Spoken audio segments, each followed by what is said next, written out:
حضرت عیسیٰ علیہ السلام۔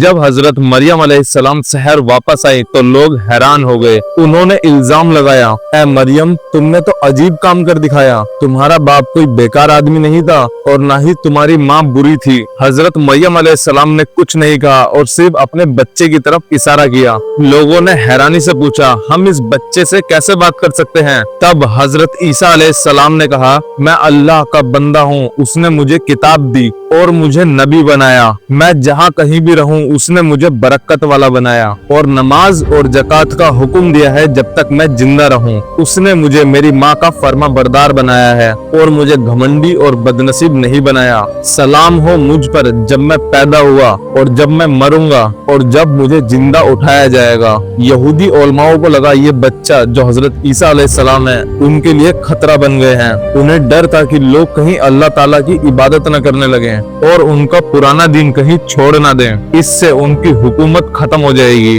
اس لیے انہوں نے حضرت عیسیٰ علیہ السلام کے بچپن میں بولنے کے معجزے کو چھپا کر رکھا اور حضرت مریم علیہ السلام پر الزام لگایا۔ جب حضرت عیسیٰ علیہ السلام بڑے ہو رہے تھے تو نبوت کا اثر ان پر ظاہر ہونے لگا تھا۔ وہ اپنے دوستوں کو بنا دیکھے بتا دیتے کہ ان کے گھر پر کیا بنا ہے اور انہوں نے کیا چھپا رکھا ہے اور کہاں چھپا رکھا ہے۔ 12 سال کی عمر میں وہ اپنی ماں مریم کے ساتھ بیت المقدس یعنی کہ یروشلم گئے۔ وہاں ایک مندر میں علماء کی یعنی کہ یہودی علماء کی اسپیچ سن رہے تھے۔ وہاں بہت سے لوگ عمر میں بڑے تھے لیکن حضرت عیسیٰ علیہ السلام بنا ڈرے ہوئے ان کے بیچ میں بیٹھ کر ان سے سوال کرنے لگے۔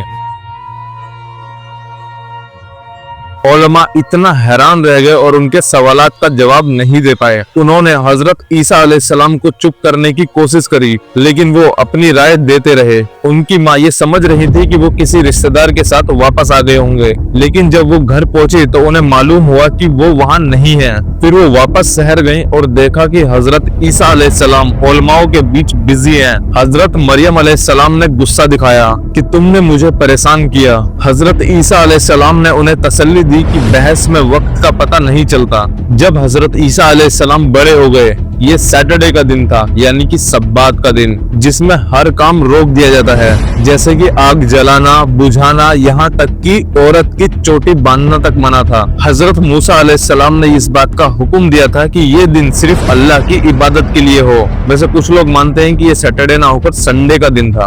یہودی علماء سمجھتے تھے کہ یہ دن جنت میں بھی منایا جاتا ہے اور اس دن کے حقدار صرف وہ خود ہوں گے۔ پھر بھی وہ اس دن کے قانون کو اپنے فائدے کے لیے توڑ موڑ کرتے تھے، لیکن اس کے باوجود بھی حضرت عیسیٰ علیہ السلام نے ایک بھوکے بچے کو پھل دیا اور ایک بوڑھی عورت کے لیے آگ بھی جلائی۔ یہ دونوں کام اس دن کے قانون کے خلاف تھے۔ انہوں نے کہا کہ مندر میں 20,000 یہودی پادری ہیں جو اس دن سے اپنا گھر اور خرچہ چلا رہے ہیں، ان کا دھیان صرف مال اور دولت پر ہے۔ حضرت عیسیٰ علیہ السلام نے دیکھا کہ مندر میں صرف دولت مند لوگ ہی جانور لے کر آ رہے ہیں قربانی کے لیے، جبکہ غریب لوگوں کو دھکے دیے جا رہے ہیں۔ مندر پورا بازار بن چکا تھا۔ اسی رات حضرت یحییٰ اور حضرت زکریا علیہ السلام کو حکومت نے شہید کر دیا تھا۔ اسی رات اللہ پاک نے حضرت عیسیٰ علیہ السلام پر وحی نازل کی اور حکم دیا کہ اب تم بنی اسرائیل کو دعوت دو۔ آرام کی زندگی ختم، اب عبادت اور جہاد کا راستہ تھا۔ حضرت عیسیٰ علیہ السلام کا پیغام فارسیوں کے رسموں اور رواجوں کے خلاف تھا۔ وہ حضرت موسیٰ علیہ السلام کی شریعت کو دوبارہ سیکھنے آئے تھے، نہ کہ اسے مٹانے کے لیے۔ اس دور کے لوگ مال و دولت کے پجاری بن چکے تھے۔ حضرت عیسیٰ علیہ السلام نے لوگوں کو اصلیت کی طرف دعوت دی، انہیں بلایا۔ ان کا پیغام صرف قانونی طور پر نہیں تھا بلکہ پورے دل کی صفائی کے طور پر بھی تھا۔ انہوں نے کہا وہ یہودیوں کی پاک کتاب کو مٹانے نہیں آئے ہیں بلکہ اس کے اصلی پوائنٹ تک سمجھانے آئے ہیں، جیسے کہ 5واں حکم صرف قتل کو نہیں روکتا بلکہ ہر قسم کے ظلم، جسمانی، روحانی یا نفسی ظلم کو بھی روکتا ہے۔ 6واں حکم जिना यानी कि रेप को नहीं रोकता, बल्कि हर वो नजर, इरादा या उस काम को भी रोकता है जो तुम्हें जिना के करीब ले जाए। तुम्हारी आंखें भी जिना करती हैं जब वो किसी को सोवत भरी नजरों से देखती हैं। हजरत ईसा अलैहिस्सलाम ने दौलत को पसंद करने वाले लोगों का मुकाबला किया। उन्होंने लोगों को समझाया कि दिखावा और झूठी तारीफ से बाज आ जाओ। इस दुनिया का माल और दौलत इकट्ठा करना बेकार है। लोगों को चाहिए कि इस दुनिया की बजाय आने वाली आखिरत पर काम करें, क्योंकि वही हमेशा रहने वाली है। हजरत ईसा अलैहिस्सलाम ने कहा, दुनिया से मोहब्बत करना एक गुनाह है जो कि अल्लाह के नेक बंदों के लिए मुनासिब नहीं। जो लोग अल्लाह पर यकीन रखते हैं वो जानते हैं कि इनका रिज़्क अल्लाह के पास है, इसीलिए वो दुनिया की चिंता नहीं करते। हजरत ईसा अलैहिस्सलाम की तालीमात से यहूदी पादरी गुस्से में आ गए, क्योंकि हजरत ईसा अलैहिस्सलाम का हर लफ्ज उनके लिए खतरा था और उनकी बुराइयां बेनकाब करता था। रोमन एम्पायर के राजा स्टार्टिंग में तो इस मैटर के बीच में नहीं आए, क्योंकि वो इनका पर्सनल मैटर था, लेकिन यहूदी उलमाओं ने हजरत ईसा अलैहिस्सलाम के खिलाफ एक साजिश रची। उन्होंने एक जानी औरत को लेकर पहुंचे। जानी मतलब वो औरत जिसने अपने पति के अलावा किसी और के साथ भी रिलेशन बनाए हो। और हजरत ईसा अलैहिस्सलाम से पूछा, क्या मूसा अलैहिस्सलाम की शरीयत के मुताबिक ऐसी औरत को पत्थर मार मार कर नहीं मार देना चाहिए? हजरत ईसा अलैहिस्सलाम ने फरमाया, हाँ ऐसा ही करना चाहिए। तो उन्होंने कहा, ये औरत जानी है और इस औरत ने अपने पति के अलावा किसी और मर्द के साथ भी रिलेशन बनाए हैं। हजरत ईसा अलैहिस्सलाम ने औरत और पादरियों की तरफ देखा, क्योंकि हजरत ईसा अलैहिस्सलाम को पता था कि इस औरत से भी ज्यादा ये लोग खुद गुनहगार हैं। तो फिर हजरत ईसा अलैहिस्सलाम ने फरमाया, जो तुम में से बेगुनाह है वो पहले पत्थर मारे। ये सुनकर सब खामोश हो गए, क्योंकि कोई भी बेगुनाह नहीं था। ये उन लोगों के लिए सबक था कि सिर्फ अल्लाह ही गुनाह का फैसला कर सकता है। जब हजरत ईसा अलैहिस्सलाम मस्जिद से निकले तो वो औरत उनके पीछे पीछे चली। उसने अपने कपड़ों से एक इत्र की शीशी निकाली, ईसा अलैहिस्सलाम के पांव धोए और आंसुओं से भी पांव धोए और अपने बालों से उन्हें पोंछा। हजरत ईसा अलैहिस्सलाम ने फरमाया, उठो और ए रब इसके गुनाह माफ कर दे। हजरत ईसा अलैहिस्सलाम दुआ करते रहे कि अल्लाह उनकी कौम पर रहम करे और उन्हें एक दूसरे पर भी रहम करना सिखाए। उन्होंने अल्लाह के हुक्म से कई मिरेकल्स यानी कि अजूबे किए। तफसीर में आता है कि उन्होंने 4 लोगों को जिंदा किया, एक उनका दोस्त अल अजाम, एक बूढ़ी औरत का बेटा और एक औरत की अकेली बेटी। यहूदियों ने कहा, ये सिर्फ उनको जिंदा करता है जो हाल ही में मरे हों, हमें क्या पता ये बेहोश हों। फिर उन्होंने कहा कि अगर तुम जिंदा ही कर सकते हो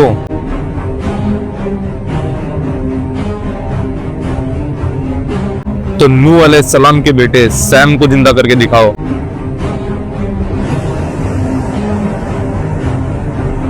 हजरत ईसा अलैहिस्सलाम ने कब्र दिखाने को कहा।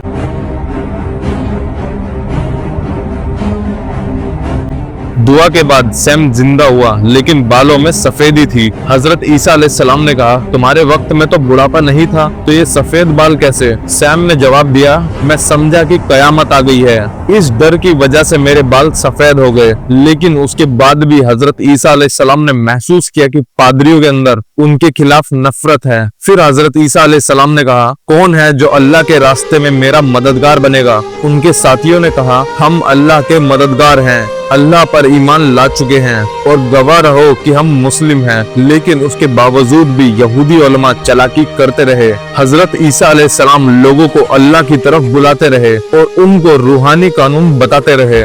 जब वो पहाड़ों पर अपने साथियों के साथ थे तो देखा कि जो लोग उन पर ईमान लाए हैं वो गरीब और मजलूम लोग हैं और उनकी तादाद भी कम थी। हजरत ईसा अलैहिस्सलाम ने अपने कुछ मौजूदात यानी कि मिरेकल अपने साथियों के कहने पर किए थे, जैसे उनका आसमानी दस्तरखान मांगना। इसी हवाले से अल्लाह पाक ने फरमाया, और याद करो जब साथियों ने कहा, ऐ ईसा मरियम के बेटे, क्या आपका रब हमारे लिए आसमान से एक दस्तरखान भेज सकता है? ईसा अलैहिस्सलाम ने कहा, अगर तुम मोमिन हो तो अल्लाह से डरो। उन्होंने कहा, हम चाहते हैं कि उसे खाएं और हमारा ईमान मजीद मजबूत हो और हम जाने कि आपने जो हमें कहा वो सच है और हम खुद उसके गवाह बन सकें। हजरत ईसा अलैहिस्सलाम ने दुआ की, ऐ अल्लाह हमारे रब, हमें आसमान से एक दस्तरखान भेज दे जो हमारे लिए, पहले वाले और बाद वालों के लिए एक ईद हो और तेरी तरफ से एक निशानी हो और हमें रिज़्क दे, क्योंकि तू सबसे बेहतरीन राज़िक है। अल्लाह पाक ने फरमाया, मैं इसे तुम्हारे लिए भेजने वाला हूँ।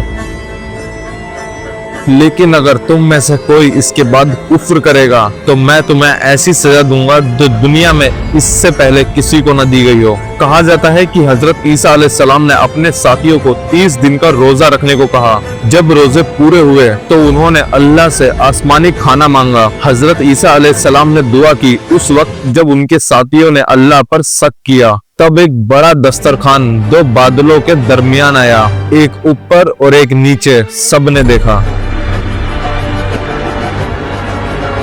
फिर ईसा अलैहिस्सलाम ने दुआ की, ऐ रब, इसे हमारे लिए रहमत बना, अजाब का सबब ना बना। और फिर वो दस्तरखान उनके सामने गिरा। वो एक कपड़े से ढका हुआ था। हजरत ईसा अलैहिस्सलाम सजदे में चले गए और उनके साथी भी उन्हें देखकर सजदे में चले गए। उन्होंने एक ऐसी खुशबू महसूस की जो इससे पहले कभी भी महसूस नहीं की थी। हजरत ईसा अलैहिस्सलाम ने कहा, जो सबसे परहेजगार है वो इस दस्तरखान को खोले। उनके साथियों ने कहा, ऐ हजरत ईसा अलैहिस्सलाम, आप सबसे ज्यादा हकदार हैं। हजरत ईसा अलैहिस्सलाम ने वजू किया, नमाज पढ़ी और फिर उस दस्तरखान को हटाया। उसमें एक भुनी हुई मछली थी। उनके साथियों ने पूछा, क्या ये दुनिया का खाना है या जन्नत का? हजरत ईसा अलैहिस्सलाम ने कहा, क्या अल्लाह ने तुम्हें मना नहीं किया कि सवाल ना पूछो? ये अल्लाह की कुदरत है। उसने कहा, हो जा, और वो हो गया। ये कहा जाता है कि हजारों लोगों ने उसमें से खाया, लेकिन फिर भी वो खत्म नहीं हुआ। ये दस्तरखान वाला दिन उन साथियों के लिए एक मुकद्दस दिन बन गया था,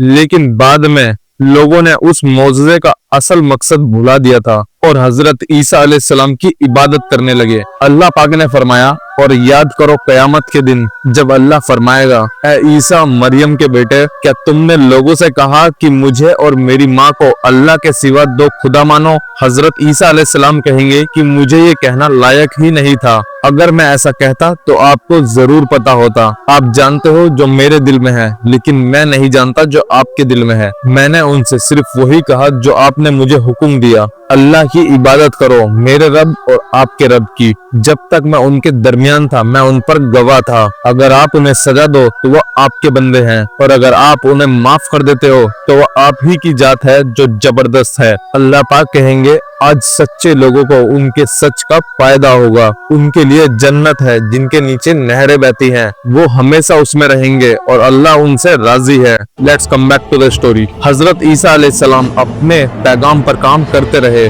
लेकिन यहूदियों ने उन पर जादू का, तौरात के कानून तोड़ने का और शैतान से दोस्ती करने का इल्जाम लगाया। वो भी जब उन्होंने देखा कि गरीब लोग हजरत ईसा अलैहिस्सलाम को फॉलो कर रहे हैं। फिर उन्होंने साजिश करना शुरू किया। सनहेद्रिन, जो कि यहूदियों की सबसे बड़ी अदालत थी और धार्मिक काउंसिल की जगह थी, जब वो हजरत ईसा अलैहिस्सलाम का पैगाम नहीं रोक सके, फिर उन्होंने एक साजिश रची। तो उन्होंने उन्हें कत्ल करने का प्लान बनाया। उस वक्त के चीफ पादरी ने सीक्रेट मीटिंग करी। जब वो मिल रहे थे तो हजरत ईसा अलैहिस्सलाम के 12 साथियों में से एक यहूदा इस्करियोती उनके पास गया और कहने लगा, अगर मैं ईसा को तुम्हारे हवाले कर दूं तो मुझे क्या दोगे? उन्होंने उसे 30 सिक्के दिए। इस तरह से हजरत ईसा अलैहिस्सलाम को पकड़ने और मारने की साजिश तय की गई। उस वक्त के यहूदी पादरियों के पास किसी को मौत की सजा देने का हक नहीं था, इसलिए उन्होंने रोमन एम्पायर के गवर्नर को ये कहकर मनाया कि हजरत ईसा अलैहिस्सलाम रोमन सल्तनत के खिलाफ साजिश रच रहे हैं। गवर्नर ने हजरत ईसा अलैहिस्सलाम को गिरफ्तार करने का हुक्म दिया। मैथ्यू की किताब के मुताबिक हजरत ईसा अलैहिस्सलाम को गिरफ्तार किया गया और पादरी के चीफ ने उन्हें मौत की सजा सुनाई। फिर उन्होंने उनका मजाक उड़ाया, उन पर थूका और उन्हें मारा भी। रोमन रस्म के मुताबिक किसी को मारने से पहले उसे कोड़े मारे जाते हैं। रोमन गवर्नर ने हजरत ईसा अलैहिस्सलाम को कोड़े मारने का हुक्म दिया। तौरात के मुताबिक सिर्फ 40 कोड़े मारे जाते थे, लेकिन रोमन के पास कोई लिमिट नहीं थी और उनके कोड़े बहुत सख्त थे। फिर हजरत ईसा अलैहिस्सलाम को फांसी के लिए सोल्जर को दिया गया। उनके कपड़े उतार लिए गए और उनकी बेइज्जती करने के लिए उनके सर पर कांटों का एक ताज रख दिया गया। रस्म के मुताबिक उनसे कहा गया कि वो अपनी फांसी की सलेब को खुद उठाएं।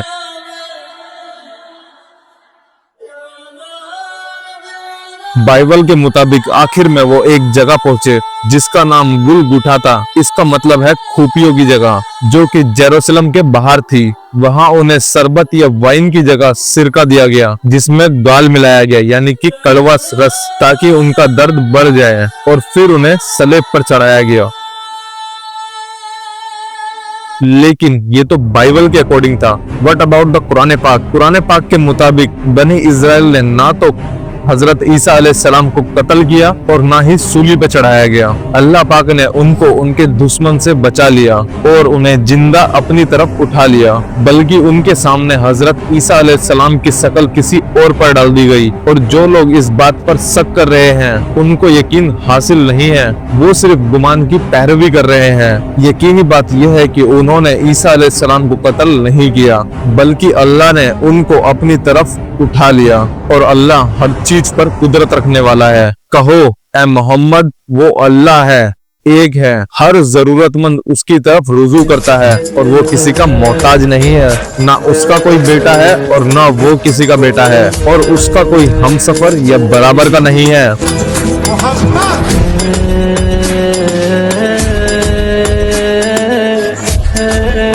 सब्सक्राइब करो।